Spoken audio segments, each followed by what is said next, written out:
Hello students, welcome to Canonical Classes. In today's video, we are going to study Nernst equation for an equilibrium cell.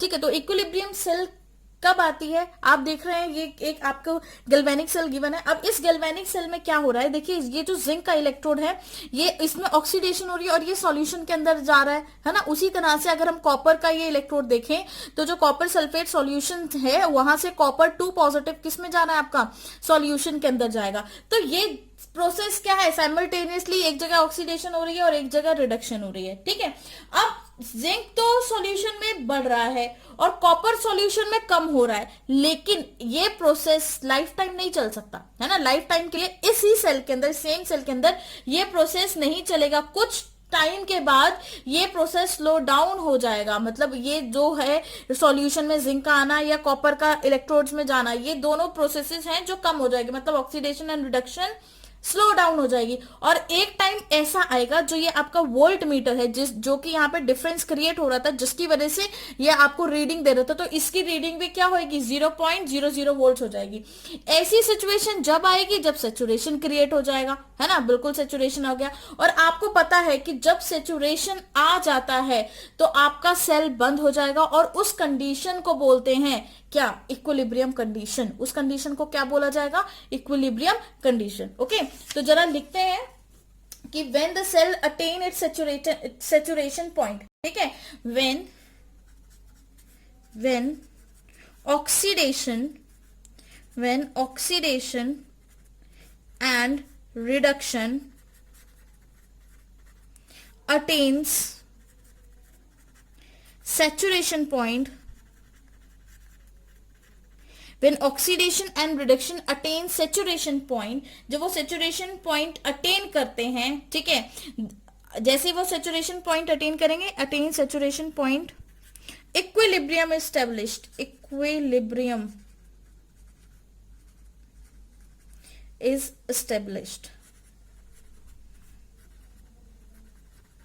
Equilibrium क्या हो गया, आपका equilibrium establish हो जाता है. ठीक है, और अगर आपका इक्विलिब्रियम स्टेब्लिश हो गया तो मैंने आपको क्या बताया कि आपका वोल्ट मीटर जो है वो क्या रीडिंग देगा, 0.000 वोल्ट्स, है ना, इतनी रीडिंग देगा. तो इसका मतलब ये हो गया कि आपके पास, इट मींस जो आपके पास ई सेल है, ई सेल की वैल्यू 0.00 वोल्ट्स हो गई. यहां पर जो आपके पास ई सेल है इसकी वैल्यू कितनी हो गई, 0.00 वोल्ट, है ना. और हमें ये भी पता है कि एट इक्विलिब्रियम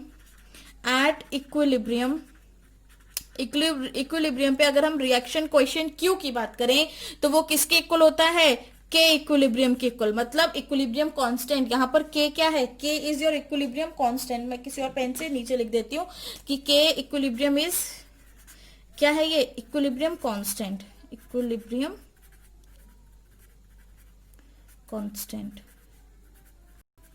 ये आपका इक्विलिब्रियम कांस्टेंट है. ठीक है, ये आपका क्या है, इक्विलिब्रियम कांस्टेंट. तो अब आगे देखिए ई सेल. अब हम यहाँ पे नर्स्ट इक्वेशन लिखते हैं, E cell is equal to E naught cell minus 0.059 upon n log Q. यही है आपकी नर्स्ट इक्वेशन. ठीक है, एक जनरल नर्स्ट इक्वेशन जब हम लिखते हैं तो ये हमारी नर्स्ट इक्वेशन आती है. अब इस नर्स्ट इक्वेशन से अब हम वैल्यूज पुट करते हैं. अब हम देखें एट इक्विलिब्रियम पे क्या कंडीशन आती है, एट इक्विलिब्रियम पे जो आपका ई सेल है इज इक्वल टू 0.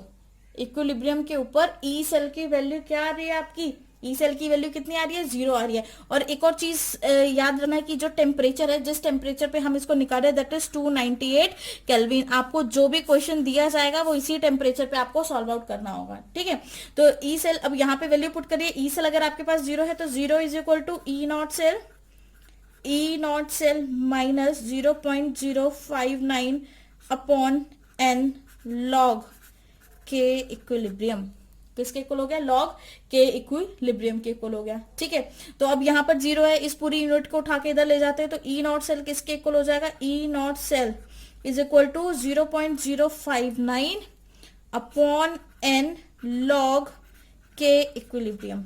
ये आपके पास आ गया. ठीक है, अब यहां पर अगर आपको के इक्विलिब्रियम की वैल्यू फाइंड आउट करनी है, पहले तो आपकी ये इक्वेशन होगी. ठीक है, आप इसको बॉक्स में डालिए, आपका पहला फॉर्मुलेशन ये हो गया जहां से आपको इनेट सेल फाइंड आउट करनी है।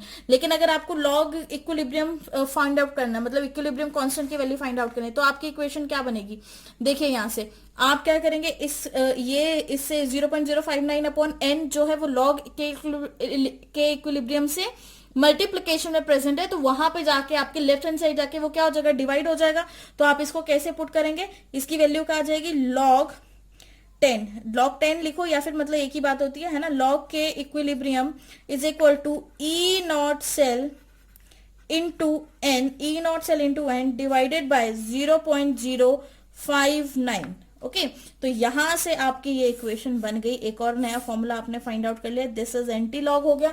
जब आपने लॉग को, बाकी सारी टर्म्स को इसके नीचे भेजा, तो एंटी लॉग की हेल्प से आप इसको फाइंड आउट कर सकते हैं। ठीक है, तो ये चीज हमेशा याद रखनी है कि ये फॉर्मूला वैलिड किसके लिए है, जब temperature is equal to 298 kelvin. Clear है, जब टेम्परेचर आपका 298 केल्विन है तभी ये फॉर्मुलेशन आपके लिए वैलिड है।